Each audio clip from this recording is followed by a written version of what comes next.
You're listening to Feel Good Astrology with Louisa Tanner Munson. To request a personal reading with Louisa, go to www.feelgoodastrology.com.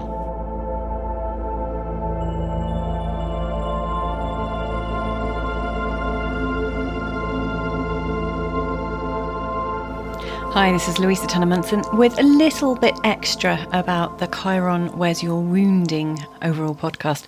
So I was looking a little bit about how to describe how you can unlock what Chiron means in your own chart.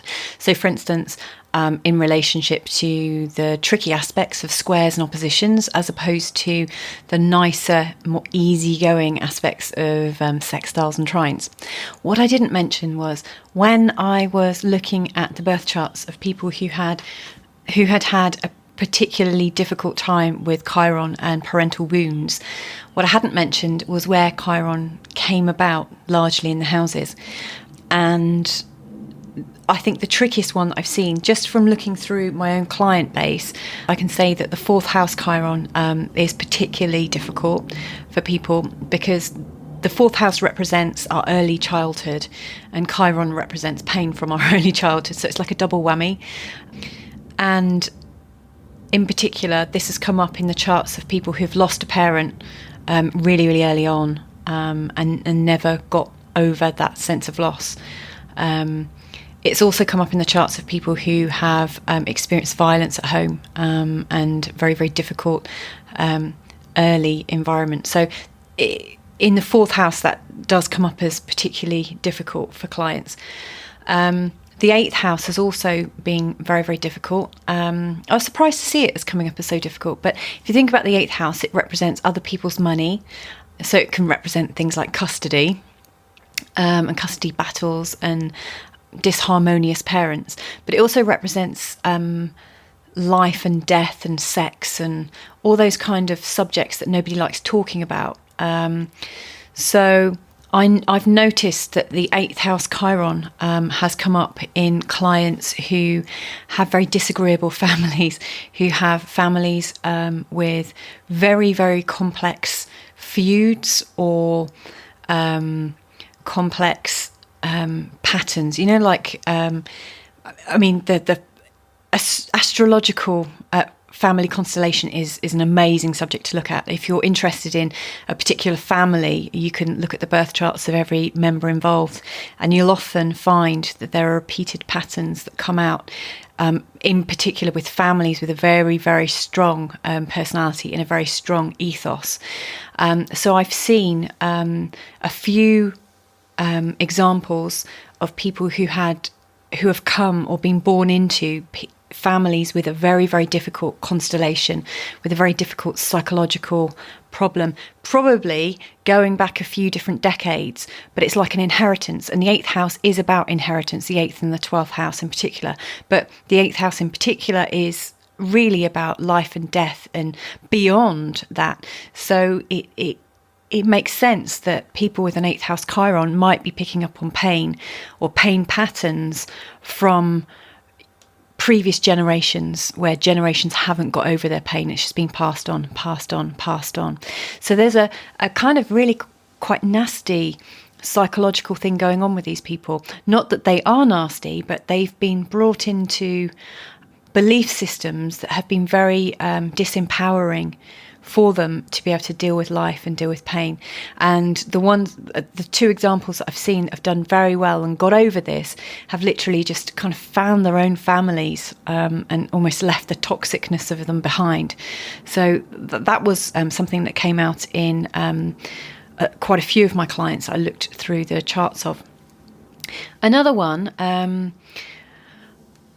another pattern that showed up, in particular with people who didn't have great wounding, i.e., nothing that traumatic happened in the grand scheme of things, like parents didn't die or parents didn't divorce, or there was no real sort of violent problems or psychological warfare problems or anything like that. But what came up in the charts of a few people who have hurt that they've not been able to get over, and that came up in the second house. I saw that a lot because the second house is to do with values and possessions, but it's also how we value ourselves. And so I guess Chiron, the planet of wounding in the area of self-evaluation, has come up in the birth charts of people who've struggled to find and maintain a really healthy level of self-esteem. So I've seen it in the charts of people who just didn't feel loved, even if the situation and circumstances around them said that, you know, they were in loving situations, but in spite of that, they weren't able to feel that level of love and feel that level of communication. So it's almost as if there's a breakdown between their perception of what love feels like and the reality of what it is. It's like there's a miscommunication.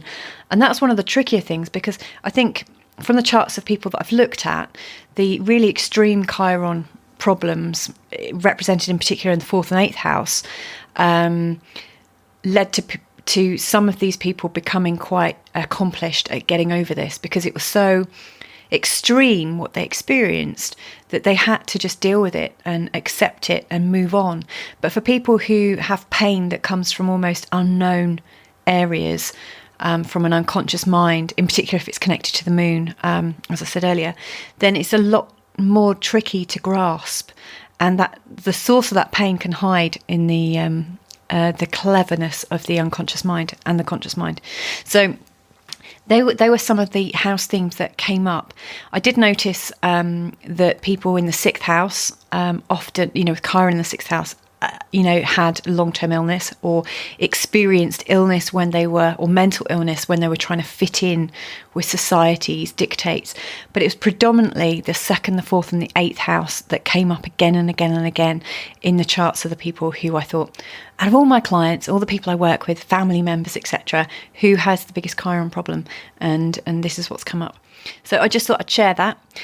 Next time you hear my voice, hopefully it will be looking at the position where Chiron was in your chart, because I imagine, we all have pain hidden somewhere, and I imagine if you realise that the position of where Chiron is in your chart and its aspects could reveal where your pain is and how you get over it, I imagine for a lot of people you'd be like, okay, bring it on. So hopefully the next time you hear my voice, you'll be actually listening to where it is in your chart, to get a little bit of understanding and to free yourself of all that pain and misery. Anyway, speak to you soon. You've been listening to Feel Good Astrology with Louisa Tanner Munson, and this recording has been made possible by all you lovely supporters at Patreon.